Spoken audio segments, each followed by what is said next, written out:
Hello and welcome to Unpolished but Called. I'm Catherine Schaefer. Today's episode is going to be a little different. Today we're going to interview a very special guest. We're interviewing Rory Paquette, uh, husband, father, author, podcaster coach. And we are, instead of talking about our normal topics um, and talking about titles and platforms, we're actually going to be starting talking about faith and how God's work in person and how it affects person in someone's life, especially in Rory's. But first, I want to introduce Rory. So, Rory hosts 7 podcasts in total. Now, I know that sounds intimidating. I know it did for me. Some of the podcasts he hosts: The Power of Man, The Podcaster Nation, Wake Up the Lions. That's just to name a few. They are all grounded in faith and encouragement. But today we're going to focus on his walk with God rather than his work behind the mic. Welcome, Rory. Thank you, Catherine. I'm so excited to be here. I love the podcast. I love what you're doing.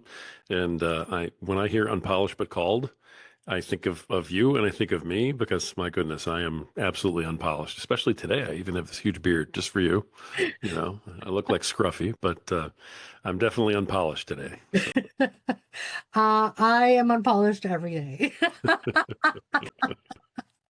I feel like I wake up and go, all right, faith in the mess, that's me every day. right on. All right. So are you ready? We're going to get right into Absolutely. it. Let's do this. Okay. So tell me, when did you first come to faith? I want to hear your start story, your beginning. Wow. I mean, that's a big, big, big question. I know. Um, I was raised Catholic, so I was raised, and my mother made sure that I had sort of the tenets. I learned the rules. I had my communion, confirmation, CCD class. The whole 9 yards. So I learned about the people in the Bible. I learned about the stories from the Bible. I never read the Bible, which was really, really weird. And matter of fact, I don't even have a memory of us having one in our home. I'm sure we did somewhere, but it was just not part of life. Whereas, with me and my kids, I mean, here's mine, right? Right here, notes, the whole bit. Both of my boys for sure could tell you drop of a hat exactly where their Bibles are in their homes at any moment, and that's if they're not in their hands. But so I had that kind of an upbringing where I was exposed to it, but it wasn't really part of our lives. Right. Um, Rough childhood. I'll spare everybody the details, but rough childhood. Um, really got angry at God for a while, and that kind of carried over into rough teenage years, rough adolescence, so on. Um, I get into my adulthood, I start thinking about it again, and then more happens in life that really tests you. And all along the way, I never stopped believing there was a God. I just didn't really have a tight relationship with one. And for a while, I didn't have a relationship with God at all because it didn't occur to me that that's what you should have. No Hmm. one had ever mentioned that to me. I'd never really heard that idea. Hmm. Um, Fast forward many years and, you know, um, lots of difficult times and moments, which I thought I was facing on my own. Looking back, I realized I had somebody walking next to me, but at the time felt very alone. Um, I came to a very low point in my life, the lowest of all of them, and came to the conclusion, without again going into a lot of sordid details, um, that the world, that my wife, that my children would all be better off without me, Well, and decided that I was going to do that. I am absolutely convinced that God stopped me that night. Um, just started shaking, convulsing, actually passed out on the floor in the kitchen right before I, sort of took that one step that would have been too far. And when I woke up on the floor of the kitchen, just covered in sweat and really not knowing what was going on with me or anything else, um, I had a whole different outlook on everything. And I was like, how in the world could I ever have had that thought? Even then, I didn't completely get what had happened to me. I didn't completely understand how God had intervened in my life and saved it. Um, but that was the beginning of it. And so to answer the question in a very long, drawn out way, that moment was when I started looking. As an adult, I said, there's more here. I'm missing something Hmm. and I need to start looking. Wow. And eventually I found it. Wow. That's Yeah, uh that's an amazing story. So thanks. when when you came to that conclusion as an adult, obviously you mentioned you were already married, you had a family. Mhm. What did your family think about all of a sudden you kind of exploring that faith again? Because obviously you kind of walked away, right? You Mhm. you said you kind of you didn't stop believing, but you walked away, Mhm. as many of us do, right? We kind of separate ourselves, we walk away. So what did your family think of that? That you are now exploring again? Great question. Really great question. It's a little unique because while I had a sort of an ongoing feud with God, I did honestly believe there was one. And that was why I was so angry, was because, look, I really do believe you're here. I believe that I'm supposed to be able to turn to you. Why have you thrown me out the window and, allowed all these horrible things to happen? And so my anger was sort of the proof that there was the being. And that kept me going, knowing that I needed to figure this out. But my wife and I, um, we've been, to her credit, we've been incredibly strong as a couple for a very long time. We were single-minded of purpose on raising our children and on the discussion of raising them with, a particular religion or in terms of God and faith. She instilled in them the curiosity of faith, the existence of God. She took them to church. She kept Oh, them um, aware. wow. And the idea was not to force them one way or another because I was so angry. Right. But I also was not so angry that I was going to take it out on my children. I knew that my issue with God was my issue with God. And so I said, you know what? I want to make sure that I'm not passing this anger on to my kids. So my wife stepped up in a huge way. She carried that entire load. So my kids were able to be exposed to that type of thing. They always wondered why I didn't have that kind of relationship. When I was exploring it, they were like totally fine. Like, well, it's about time that Dad got involved in this. Right. Stop being so mad, Dad.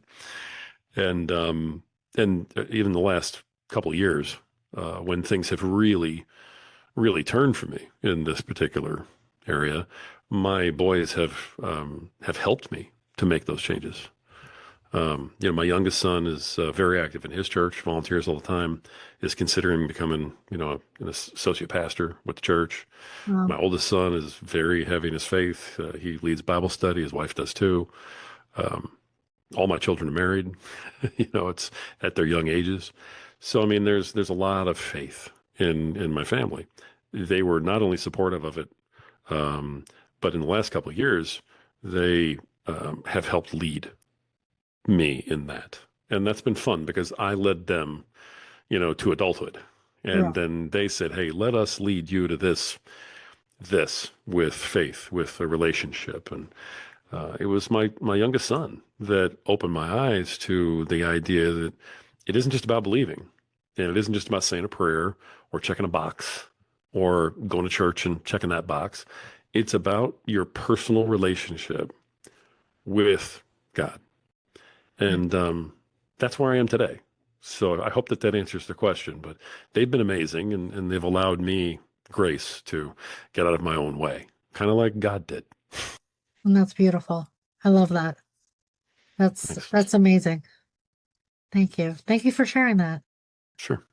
Um, so that leads me to actually my next question. So that's great. So so during your journey, what was harder about following God than you expected during the earlier days? Like when you first started coming back, what was the hardest part? Um, surrender and trust. Um, yeah, I spent my whole childhood having to take care of myself, like literally try and save my own life. Very abusive father, yada yada. Had to try and save my mother's life a couple of times. Um, had to take care of my mother when she was dying from cancer. Had to take care of my brother and sister after she died from cancer. Wow. So, kids, jobs, businesses. I had a real estate company that, we lost in the, new Great Depression of 2008. I mean, we had all kinds of stuff where I was fighting all alone. And I took this immense pride in the fact that I was always fighting these battles and and that I was doing it myself, you know. Mm, And so the hardest part for me was when I said, "Hey, I need to start rebuilding this relationship." The first thing God said to me was, "Then you have to trust me." And I felt that as if He was in the same room, looking me right in the eye. And I I'm a guy who does not cry. I'm a guy who does not allow for vulnerability. I never have. So to break down those walls on purpose, uh, intentionally, so that I could actually let God in was absolutely the toughest part of all of it. I still struggle with it, but I'm getting better at it. So, that's all we can do. absolutely. Yeah. Absolutely. And I think a lot of us struggle with that. Hmm. Um, and I think especially like you said, coming from a home where we had to be survivors, right? And we had to be caretakers and survivors. I think that's where we struggled the most because we had to be the caretakers. Yeah. So we had to be the strong ones, right? So um, now that you had to and still are learning how to trust him Hmm. every day because I know myself that's I'm the same boat. Um, how is God teaching you every day to rely on him? Like is there certain things that he is teaching you right now in a season that you're in maybe that he's still teaching you to rely on him, not just with trust, but in other areas maybe? Yes. The best way I can answer that one. Yes. Man, it's almost like you talked with him first and got the notes, for this. Maybe he was in my Um, ear. could have been. Mm, It is an ongoing battle. It really is, but I've learned to, um, I can almost see it coming at this yeah, point. And so I know I've made some progress because, things will happen and I will fall into this thing, which you may be aware of. You and I have had a lot of good conversations sort of off the record, right? Where yes, you're doing everything you can do. And at some point it's like, if I can't make this happen, if I can't make an impact in this one spot, yes, what am I doing this for? right, Why am I in this?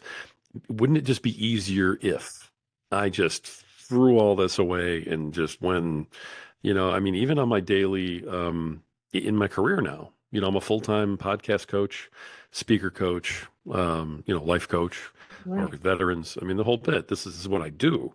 yeah, There are plenty of days where, I look at myself in the mirror and I'm like, it would be so much easier to just go get a job and work 8 to 5 and numb out and come home and sit on the couch and stop examining life. Just coexist And man, that would be so easy, right? Right. And then, you know, because that's always there. Right. I've come to recognize that spiritual warfare, working on me in a lot of ways, which is, we can talk about that if you want, but that's okay. But I to mean, we answer can the explore question, that. that's That's a tough. whole nother conversation. It sure is. But that's where I'm at. That's the Yeah. season that I'm still in is I still have doubts. Yeah. And I used to doubt myself, and then I would just like put on the blinders, plow through, and go right through the wall. Mhm. Now I feel the doubts, and I find some way to be calm, and I pick up my Bible, and I pray, Mhm. and I say, "Hey, what am I missing? Where do I need to be here? Yeah. I'm going to put this in your hands. I'm not going to try and fix the whole world on my own because that's not what I'm supposed to do." Right. And I've learned to give myself over to him to hear what he has to say. And I've actually heard some things that he's had to say, which is, when it first starts happening, scary. When you Mhm. realize those impulses and those sort of voices and those thoughts and ideas where they're coming from, Yeah. that becomes amazing. And Yeah. then it just strengthens your faith, and it's even easier next time to try to be obedient. But Yeah. I'm the worst. I'm the worst at being obedient on the planet. I gotta be. I just, as soon as I hear the word, I'm like, no, no, you know, Uh, I don't know about that. there you go. Yeah, it takes one to know one, maybe. Anyway, like I said, I hope that answers your question. It does. Thank you. So you do, so, so I want to just go back a little bit to what you were saying. So when you do find that you come across like that spiritual warfare or that those those things are coming at you, you do go to prayer and like, is that your main go-to, or is it like counsel, or tell me more, like, what can we explore that a little bit more? Like, is Yeah, that, for I sure. want to know more what your kind of process is, because I think it'll be really important for our listeners and help them kind of see where that is going. Yeah, I appreciate that. And I'm happy to talk about it. The process used to be that I would get upset and then I'd fall into the anger that I had before. And then I would, my wife would be like, "What's going on? Tell me." I'd tell her all about it. And just in telling her about it, I would start to hear my own words and I would see her face and her reactions. And by the end of me venting about it, I would already know. And she'd look at me like, "So what do you think you need to do?" And I'd go, "Yeah, I'm gonna go find a quiet spot for a minute and try and take care of this." Yeah. But that's why we're still together after all these years because she knows how to handle me better than any person on the planet. But I've gotten a lot better at that now, and I think she's much happier because she doesn't have to go through that entire exercise. Um, I feel it, and when I feel that anger coming back, I recognize that now. And Right. I say, "Hey, that's, not where I need to be. I Right. know that's coming. I need to, you know, center myself, quiet, clear the mechanism, right? Whatever's going on here, get it out." Yeah. Welcome back, everybody, to Unpolished but Called. We had a small recording hiccup. So we're going to pick up with Rory's answering, where he goes through his process in his faith. He already explained how he did before, and now he's going to go back through and explain his process. Go ahead, Yeah, I Rory. appreciate that. Yeah, thanks for that. And hey, it wouldn't be unpolished but called if it wasn't something That's like that, right. right? Like you said, faith in the mess. I love it. Fade in the mess. That's the two of us to a T. So, yeah, I was talking about how I handled things before and went through all that, which you folks just heard. But the way that it happens now is, when I am able to find that quiet place and focus. I was starting to say a lot of people call that meditation, or they think about an object, or they think about a place, or they just try to clear their minds. I think that that's sort of going halfway because I think, it's really important when you find that quiet place to not just clear your mind and get quiet, but also to realize who you're speaking to. I think it's important to kind of give credit where credit is due and to go through the darkness and say, Lord, I'm talking to you. Please hear me. Mhm. And, I trust that you're going to somehow in your time deliver an answer to me. And that was hard for me too, was to be able to reach out and not be like sitting there tapping my watch going, okay, listen, I asked, so when do I get the answer, Chief? And that was another big thing for me to get through was that to not only trust by surrendering, by being obedient, by asking, but also to understand that it's not going to happen in my time. It's going to happen in his time, and that takes trust. And I think that one of the reasons he pushed that on me, one of the reasons he constantly puts me in that position and makes me wait, makes me have that faith, makes me trust, is because he knows that that's one of the hardest things for me. Mhm. Yeah, the way I grew up, the life that I had, I don't trust. I just don't. There's a handful of people in my life that I trust. That's it. And honestly, if they're not living under my roof or didn't at what time live under my roof, they're probably not on the list. So it's he knows. He Mhm. always knows Mhm. what you need to work on. And he positions you not in a place where you get it, but in a place where you can work on it. So that's what people kind of miss, I think.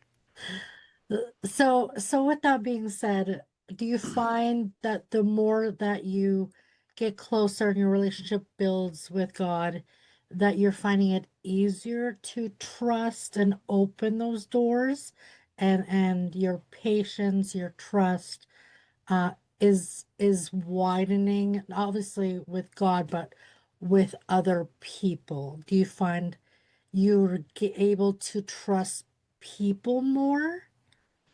Is Mm. that something that he's developing in you as well? You're good at this. That was a really good one. I never really discerned that until you just asked me that question. So Okay. that's something, Catherine. No, and I'm going to Okay. give you the most honest answer I can because Okay. he's trying. I can Okay. tell he's trying. I'm presented with situations where I am forced to have to confront this. Hmm. Can I trust someone? Can I trust a person to not hurt me, to not betray me, to not, and I'm not able to yet, but I'm recognizing that I'm put in those positions. Hmm. So I do know he's working on it with me. He's making me do the work. He's putting me in the position saying, Rory, do this work. And I really try to be obedient. I mean, I try really hard, Catherine, but so that's an ongoing battle Hmm. is probably the best answer I can give you. And that's fair. Thank you for being so honest and candid. And that's I mean, we're all a work in progress, right? We're Oh, for sure. constantly, and that's one thing that God is very good at, is putting us into positions of things that we need to work on. Yeah, He's, for sure. he's very good at that, Yeah. every day. So thank you. Thank you for sharing that with all of us. Um, so for someone listening, so Mhm. you've shared a lot of very personal things, and I first of all, I want to say thank you. Thank you for being so honest, for sharing your walk with us. For someone listening who's very early in their faith, or feeling unsure, what would you want them to know about walking with God? Wow. Someone who's new in their faith, someone who's yeah, wow. Unsure. Yeah. I guess there's just a couple things that I would like to throw out there real quick. But the first is that you are walking with him, whether you know it or not. When you think you're not, it's that old adage of footsteps in the sand. When there's only one set of footsteps, it's not because you're alone; it's because he's carrying you. Amen. I always thought that was just a really cute saying. I thought, oh, this is just a nice story. Oh, look, Jesus Yeah. carried the guy. How nice. I'm Yeah. 300 pounds. He's not going to carry me. It's not going to work. So, I mean, I had an excuse for everything. So, what I will tell you is number one, you're never actually walking alone. He Absolutely. is walking with you, whether you know it or not. whether you like it or not. Hmm. So, because he doesn't need your approval. So, but the other thing I would tell you is that you're going to feel uneasy about it. You're going to feel like you're doing it wrong. You're going to feel like you're being judged. You're going to feel like maybe I'm not doing this right, and other people can see me, and what do they think of me? And all I can tell you is that your walk with God is your walk with God. It's nobody else's. No one else gets a vote. No one else gets to have an opinion. So take the step, get messy. Don't worry about what anybody else is thinking, because when that day comes and you are standing there, okay, at the gates, and you're hoping to hear, "Well done, my good and faithful servant," you are not going to care whether this person said this about you, or this person spread that rumor, or this person might have said, or thought, boy, that's stupid. No one cares. Okay. This isn't social media anymore. This is your faith. So I would say, take the step, be messy, and just do it.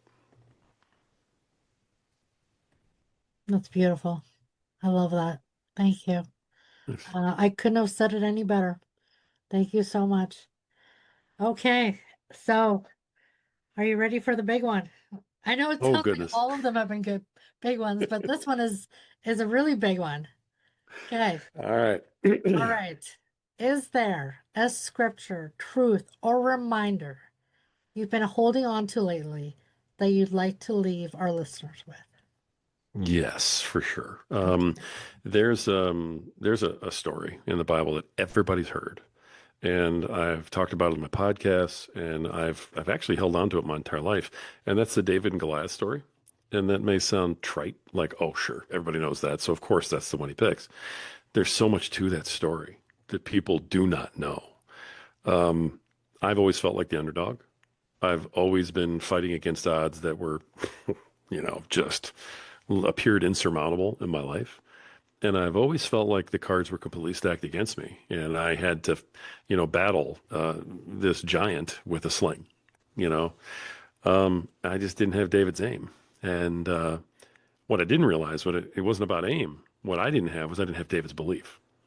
And the story of David and Goliath, the one thing I want to leave people with is one of the things that David did not do.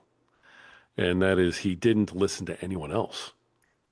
So it's a little piggybacking on the last question, but it's sort of driving the nail home. I hope you'll permit me for that. But Absolutely. when David, heard God say, it's time for you to go do this. You need to go fight this man. And, he believed it. He went there armed with nothing but his faith, and a rock. And he didn't listen to everyone, his family, the other troops, the generals, the king, all said, "You're too small. You have no business being here. You're a shepherd. You're not a soldier. The armor won't even fit you. You have no weapon. Go home." And he looked at them all and said, "I don't care what you say. This is what I must do." We all have to do that in our lives. At some point, we all have to say, "I don't care what anybody else says. I know what I need to do." We have to stop listening to the haters. We have to turn off the social media. And at some point, we have to realize that this is our life and nobody else is going to live it for us. So I hope that people will take that. I hope that people will go back and read David and Goliath in the actual Bible, and not, the coloring book version that, their child might have on the shelf, although that's great for exposure, because it's such an incredible story. It's so powerful and it is so applicable to all of our lives every day. So, yeah, I would say what David did not do is one of the most important things in my life, and I hope that other people can take that on too. I love that. Thank you. That's Mhm. uh that's a very non-Disney version. Thank you. For sure. That's a way better version that Disney ever could come up with. Yes. Thanks. Thank you. Okay, so where can listeners find you or contact you, get in touch with you, if they want to know more about Rory or coaching or more about your podcast, all seven of them, Hmm? um, where can they find you? I'm an older guy, and so I try to keep this really simple. Folks, I am on Facebook. First of all, just at Rory Paquette, my name. At Rory Paquette. It's right there on the screen. It'll be in the show notes. Yeah, I'm sure Catherine will spell it correctly because that's just the kind of lady she is. yes, So I am that easy to find. Okay, go to Facebook, click that in. If you really just can't stomach Facebook, go to Instagram. I'm there too. Same call sign at Rory Paquette. You can connect with me on either one of those. You can send me a message. You can find out everything about all the other stuff that I do, the coaching that I do, the podcast that I do. You can even find out what my favorite color is and, how good I am at cooking Italian food. It's all right there. perfect. Okay, awesome. And your all your podcasts are on YouTube? Oh, yeah. You can even look up all the podcasts by their names. You can search me on YouTube, actually, Yeah. and it should show you most of the podcasts Yes. also. Yep. So Yes. all And seven of them are there. you're on all the platforms because I know I looked you up myself when I was researching you. Um, you're everywhere. So if you guys want to Yep. have a listen to any of his podcasts, they're on Spotify, YouTube. So if you're not a YouTube person and you just want to listen, Spotify, like everywhere. And highly recommended, everybody. Okay, so thank you, Rory, for being here. I know it's late for both of us, so thank you for being here this evening, sharing your story with us. I know I didn't prepare you for any of the questions, so thank you for giving me the liberty of just asking you and sharing your faith story and your walk with us. So thank you so much. And to everyone listening, wherever you are in your walk, I hope this conversation encouraged you to keep showing up, keep trusting, keep leaning into God, even when the path feels quiet or uncertain. So until next time, keep walking. Have a wonderful evening. Until next time.